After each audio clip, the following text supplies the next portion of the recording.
Transcription number 484.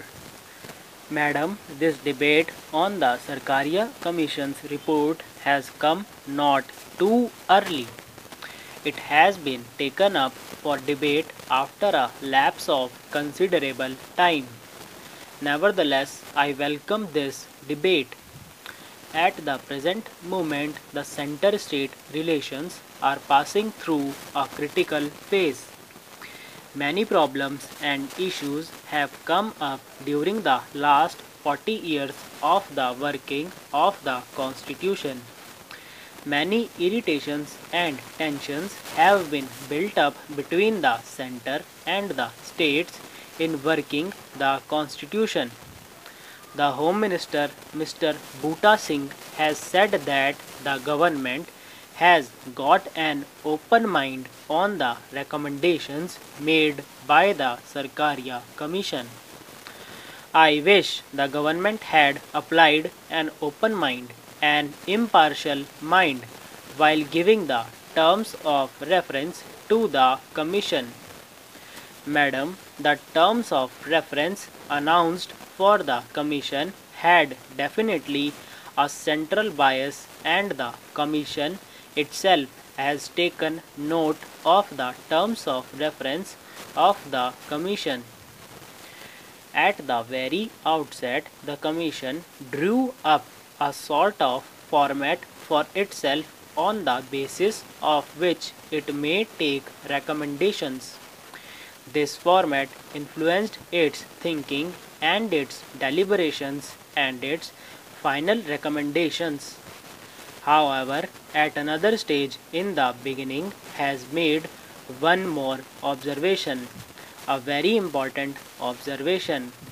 It talked of a dual polity for India, but in the working of the Constitution there was progressive erosion of state powers, and there has been and there is overriding and bypassing of states and their powers by the center. The Constitution has given three lists distributing the powers, the responsibility, and the functions between the center and the states. There is the Union list, there is the state list, and there is the concurrent list. For many years, the concurrent list has been enlarged to the disadvantage of the states. Many functions which were under the state list, which were already truncated in the original form, were taken out and put into the concurrent list. And the Commission observed that the areas which are in the concurrent list are monopolized by the center, and to that extent the powers of the states have been curtailed. The Commission has suggested that whenever the center wants to legislate on a subject in the concurrent list, previous concurrence of the state governments should be obtained, and it is also suggested that it should not be left to convention or practice, but should be incorporated in the Constitution. In other words, there should be a constitutional amendment whereby a state government should be consulted whenever the central legislates on concurrent matters. The Commission has dealt with various aspects, for instance, the appointment of governors, the powers of governors, the rights of governors. Madam, on this, the Commission has made some important recommendations.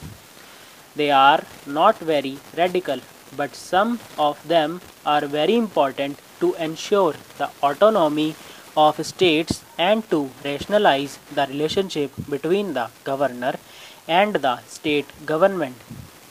The Commission has stated that at the time of appointing governors, certain principles should be followed, certain norms should be observed.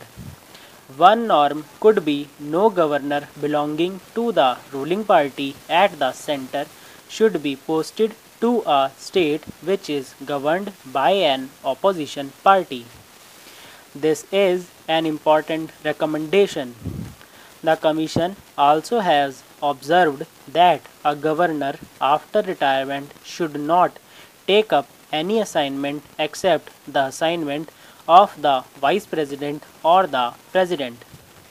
The implication is the governor should not be influenced by any ulterior or selfish motives in his decisions.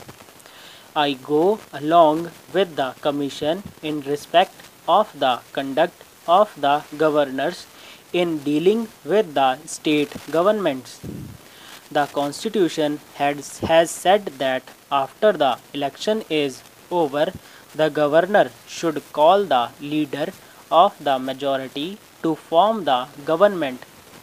That in case no majority emerges after the election, the governor should call the leader of the largest party or the leader of the coalition parties to form the government.